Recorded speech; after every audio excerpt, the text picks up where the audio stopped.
a competition of this magnitude is to be the last hustler standing. It ain't over till the fat lady singing. I ain't sang yet. This is the Grand Hustle. The Grand Hustle, ladies and gentlemen. Sky is like a 2018 Renaissance guy, had to be. It's a Renaissance man. You heard him in the beginning. He said his own intro. Some people see me as I ain't even got to say nothing now. Usually I come up with the intro. You ain't got to do it. He did it better than I could do it right there, man. He spoke for himself. He spoke for himself. Hold up, Sway. I got this. I got it. I'm a mogul. Man. I'm a rapper. I'm a father. I'm an activist. Yes. I'm a businessman. For me, he's an inspiration. Welcome to y'all here, ladies and gentlemen. Right on. What up, bro? You know, man. You say something really interesting. We was having this conversation about what is being self-made, and this was just because this story has been in the news about Kylie Jenner about to be the youngest billionaire if she makes about $100 million or more.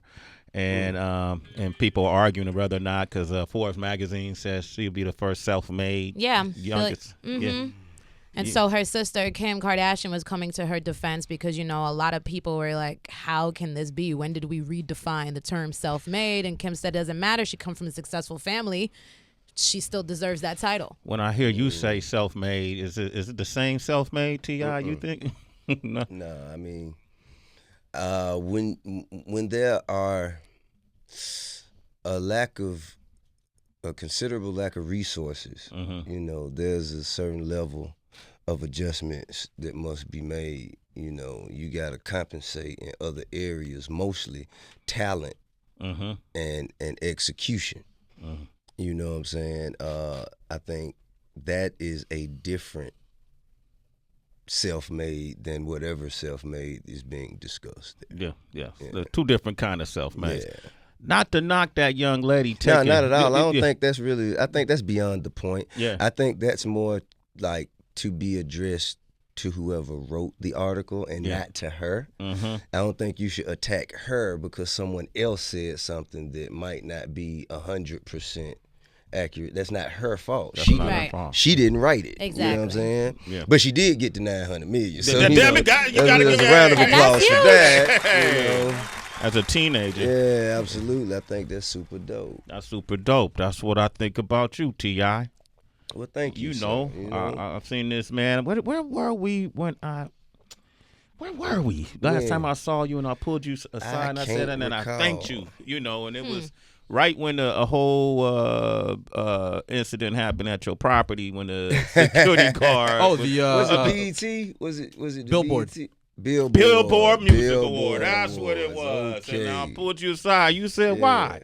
And I said, I like the way you handled yourself. Man, you know, and I thought that the authorities in that community were out of line, and now they brought you up on these misdemeanor charges. Sure, listen, that comes from a long, lengthy history of experience with handling the police. You know what I'm saying?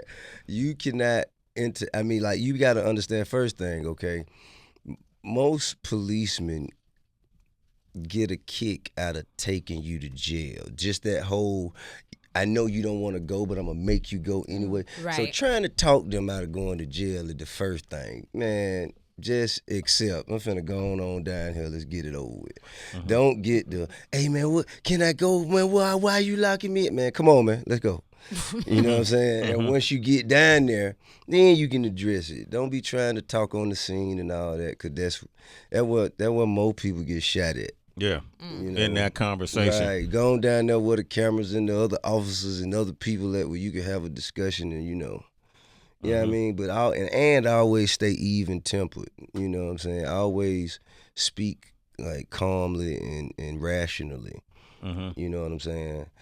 Even if they aren't speaking that way, you know. Yeah, that's tips of. I know D.L. Hughley even writes about that in his upcoming book. You know, how to conduct yourself. But even if you conduct yourself a certain way, it still don't always. Oh, there is no 100% sure chance of how not to get shot by the police if you're a black man. I'm sorry, I haven't come up with that one yet. You haven't figured that one out? I haven't figured that one out Can yet. you I work don't on that, bro? have the foolproof plan yet. Okay. You know, but we can increase we can increase our chances of not getting shot. You know what I'm saying? By conducting ourselves a certain way and handling situations with maturity and rationally. Yeah. I also wonder if it would help if more of us in the community decided to become police officers. Nah, I don't think. Oh, Nah, come on, man. brainstorming. You try, Tracy. You did. All right. But look, though.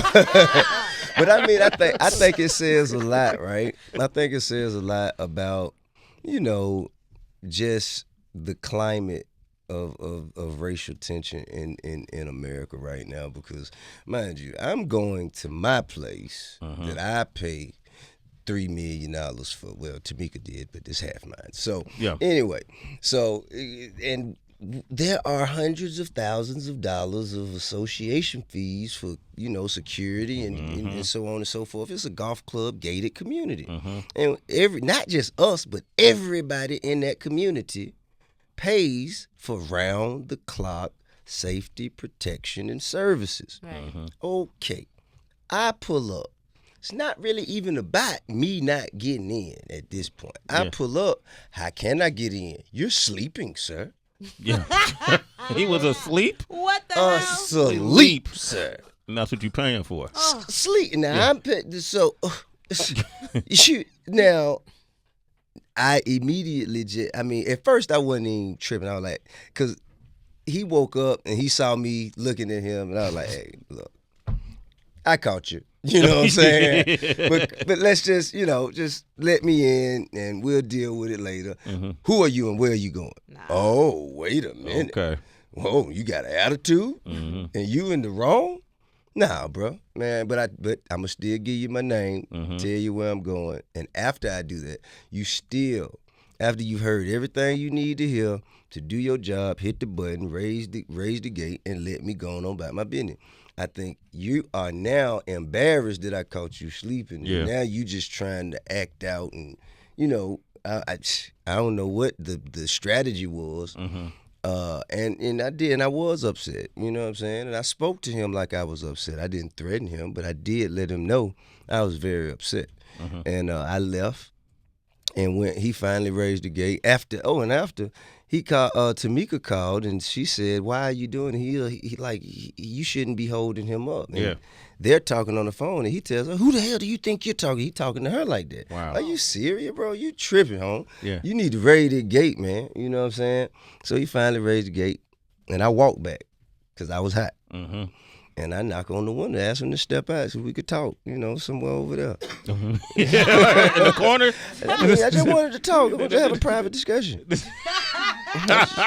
I felt like if I was willing to have a private discussion and he was willing to have a private discussion, there's nothing stopping us from having a private discussion. Men should be able to talk. Absolutely. If there was two consenting adults. Yeah.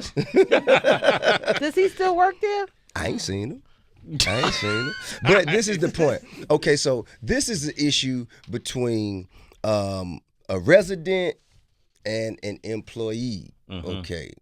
Now, it could have stayed there. He calls the police. I don't know why. He said he felt threatened, but I did not, I didn't threaten him. I didn't say, come out here, let me kick your ass. You know what I mean? I said, hey, brother, let's just step out here, man, and let's go over here and have a private discussion. You know what I mean? Anyway, he called the police. Police get there. Instead, the police never, and they got cameras all around. Yeah. They got cameras everywhere. The whole thing is on videotape. I've seen the whole thing. And the police never, not one time, said, let's look at the tape and see exactly what happened.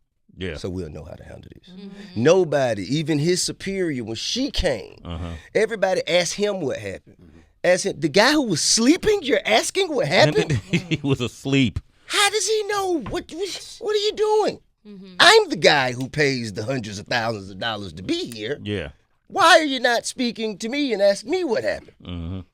Because I'm the black man. Oh, he wasn't a black security Well, guard? he was black, but you know. Okay. But still all yeah. skin folk ain't kinfolk. Oh, damn. You hear that? Wow. But look, though. Hold up, man. We got to celebrate that. Yeah, hold up. Our skin folk, what is it that we say? All skin folk ain't kinfolk. But look, though, but this is the thing, though. He was the employee of the people. He the one called the police, so you know what I'm saying? I guess that's why they were speaking to him. But there is an opportunity to benefit from surveillance. Mm-hmm. You don't have to take now 1 hour word. You can just watch the tape. Yeah. Nobody ever. They just their answer to it. Listen, the cop who locked me up, I was having a discussion with his superior, saying to her, "Listen, we paid $3 million for this place, and I keep saying it's just a habit. And we paid $3 million You married, for this you place, know. You might as well. and we pay our association fees, and we pay too much money to be here going through this." And then the police walked up behind me and say, "I've heard enough. Come on, you going with me." That's how that happened. And I started smiling, dead in her face. I was like, "See? You see what you done? You see?" And I ain't even say nothing to him. I ain't say not one word to him till I got to the station. Because I knew all my words was, you know, they were going to fall on deaf ears. Yeah.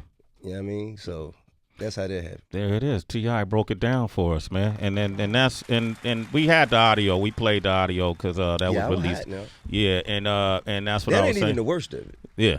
That ain't even the worst. That ain't the worst? Nah, that ain't the worst of it. What's the worst of it? I was hotter than that.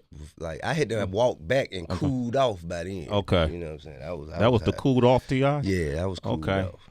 Damn, man, that's a pretty fearsome guy. Nah, man. I mean, you know, I was antagonized. Yeah. You know, I was being antagonized. I wasn't just, you know, I didn't pull up like that with that attitude. You know what I mean? So I think what we should do is just kind of like trace and monitor the things that kind of triggered the change in my attitude. And just find out who or what was responsible. What caused it? Yeah. Okay. You know what I mean? I agree with that. T.I., ladies and gentlemen.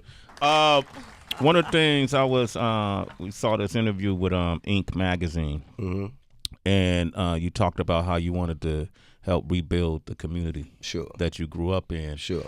And to me, I've always thought that this could be an answer to a lot of the issues we have in our own personal communities is to take them over and buy them up ourselves and create businesses ourselves. It's been done in this country before in the past, right? Even though, you know, some of those communities were burned down. Tulsa, Oklahoma. There it is. You know 1921. exactly. There it is. You know Black Wall Street. Black Wall Street. You know exactly what I'm talking about. But that was one of the most prosperous communities of its time, if not the. Yeah. Is that your idea to do something like that?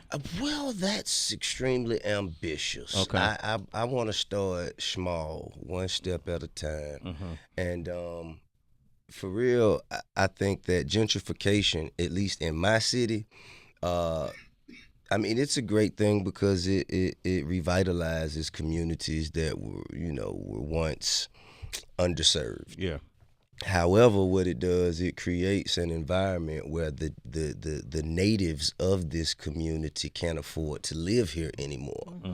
So why would the natives of the community who have endured all of the worst that this community has had to offer, and they stayed, and now that someone else who's more wealthy or well off, who's had more opportunities in life, now that they deem this area or this community valuable and they want to come over here and invest money into it, why should that push out the people who have been here enduring the worst parts of it?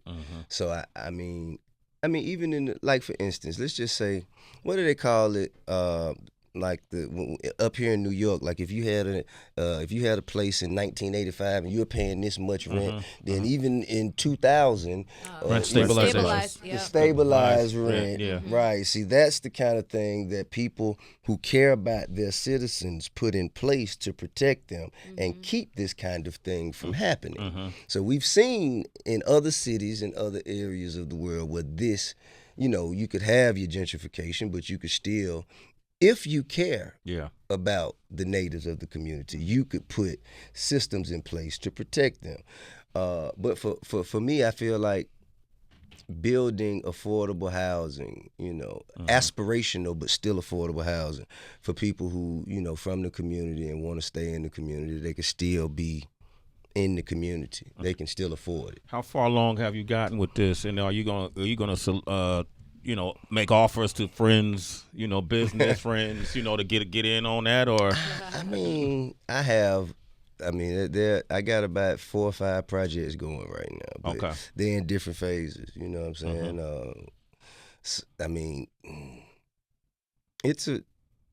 It's a large undertaking. Yeah. And sometimes it ain't even about money or resources. It's about time. You know what I'm saying? Because the last thing I want to do is invest too much money into an area of the community that can't properly sustain that investment. So you have to you kind of have to sit back and monitor and learn. Yeah. So if I'm listening to this conversation right now, and I'm one of those contestants that's on the new show, The Grand Hustle, which premieres on the 19th, Thursday the 19th, 10 p.m. on BET. Yes, it does. Why wouldn't I be intimidated as hell to be around T.I. and just try to convince him that I'm a business person? Man, I think your will to win and perform at the highest level possible should overwhelm whatever intimidation you may feel. And if not, this ain't for you. It ain't for you. Simple. Yeah. When I look at the commercial, the thing that stands out, and that's just probably my immaturity, is the $100,000. The opportunity to have $100,000 salary. I'm not thinking about nothing but that 100, especially if I'm a kid who may not be in college or in college trying to figure out what's next, or graduated from college and still ain't got no job. Yeah. That's a real opportunity. That's a real salary that you offer. Yeah, it is. But but first of all, if what you are thinking about is that $100,000, you lost already. That's my immaturity. Because earning the opportunity to win that $100,000, that's a salary. You got to actually make it a whole year. Yeah. If you walk in here and fuck up tomorrow, you gone. You know what I'm saying? You earn the opportunity to contribute. Yeah. Now, if you can show value, add value, contribute, that's just the money is just so we have a right to the amount of attention, effort, and energy and time that we gonna need out of you to justify this $100,000. Oh, it ain't free. Ain't no free money. Ain't no free money. You know what I mean? It's earned money.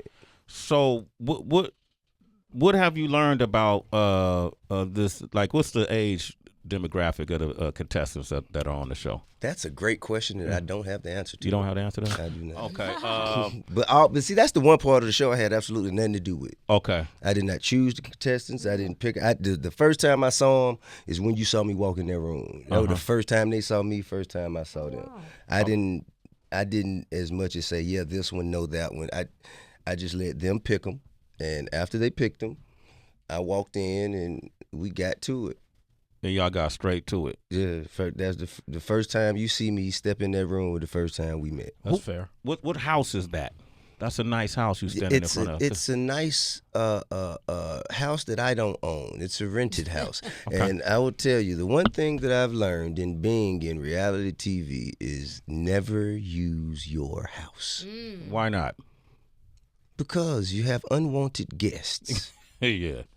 People pulling up to your gate and tying notes and demos and stuff to your mailbox and all that.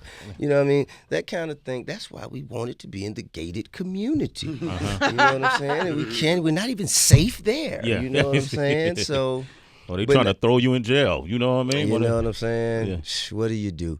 But so we took a different approach this time. Okay. Yeah. Man, this looked like a good show. We've seen shows similar to it in the past. It's interesting. Yeah. What shows you talking about? I Want to Work with Diddy. Okay. 50 had a show. 50 Cent had a show. Okay. Dame Dash. Dame Dash had a show. Okay. Kind of Shark Tanky-ish. Shark Tanky-ish. Shark Tanky-ish. That's But those are our favorite shows, That's though. something you get on And your The mouth. Apprentice. And The Apprentice. I was gonna mention The Apprentice too. Yeah. Well, at least we have a much better host than that one. Hey! Okay, watch out.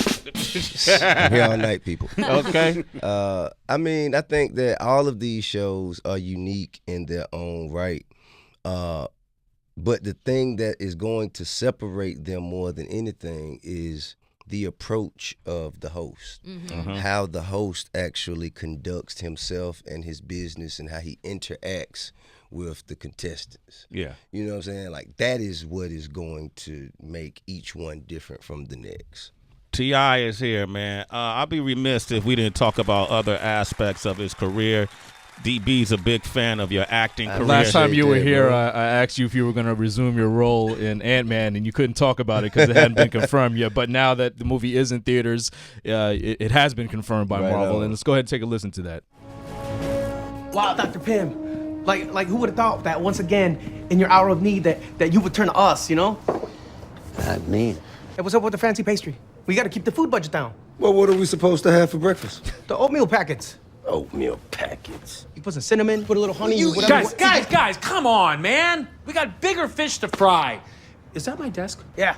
Why do I have such a small desk? Well, because you weren't there when we were choosing desks. Well, I was under house arrest. Yeah, I got it at a rummage sale. So you save money on my desk? Guys. Hope, please. We need to focus, all right? We got to find that lab already. Jeez. I was curious because That's some good banter right there, man.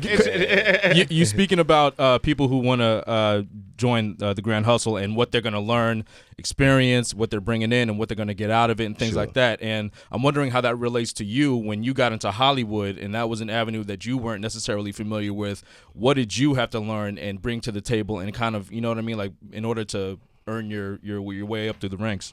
I think the first thing that I had to learn was punctuality, and the need for, like, early is on time and on time is too late in film. Yeah.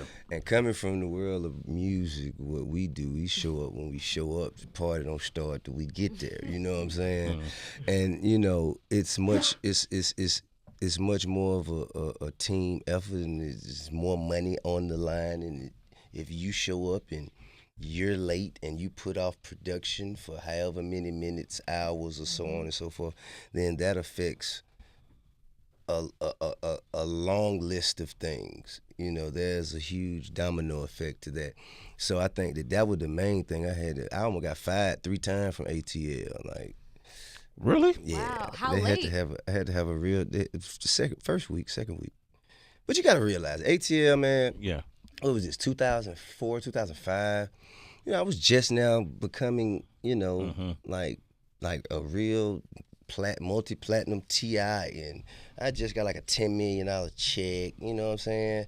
I think they might have gave me 75 cents to do the movie, you know. So here I got this money, I'm pulling up in a Rolls Royce, you know, smoke all out the sunroof, you know what I'm saying? And Urban legend. yeah, In man. them days. I'm talking about, hey, man, it's real hip hop shit here, baby.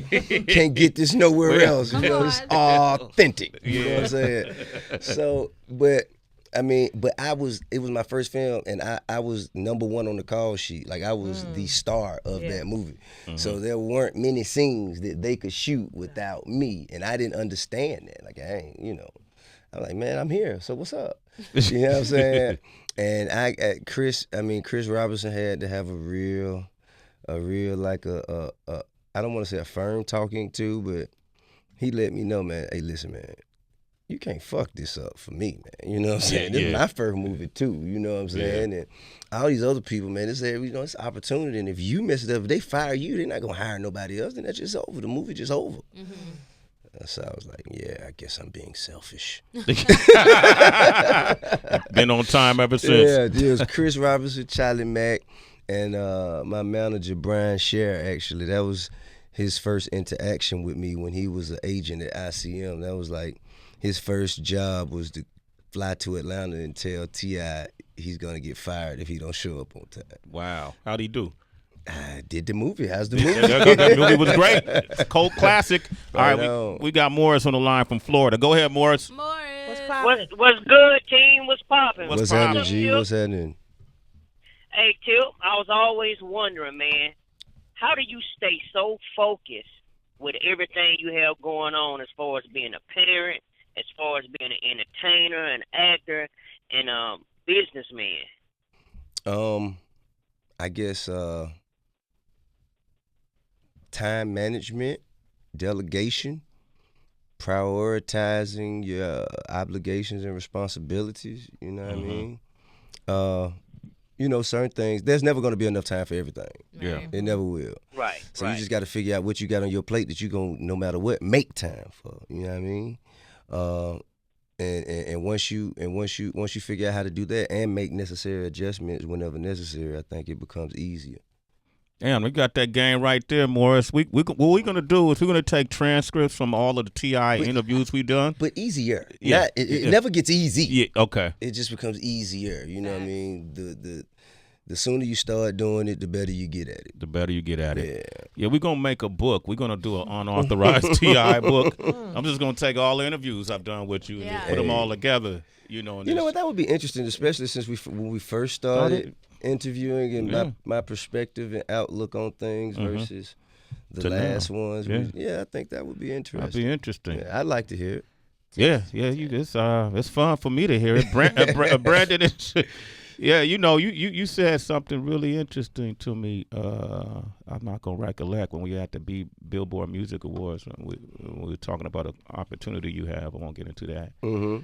And then you was saying, man, I'm gonna call on all you guys because y'all been in those front lines. Yeah, sure. You know, I'm an accidental activist. Like, this is I didn't come in this way. This is something that, due to the climate of what's going on in the country, I just felt I felt like I would be remiss. I'd be a punk ass nigga if I just sit still and do nothing and just lay back and relax in the lap of luxury that is my lifestyle. Yeah, like that would be some sucker shit to me.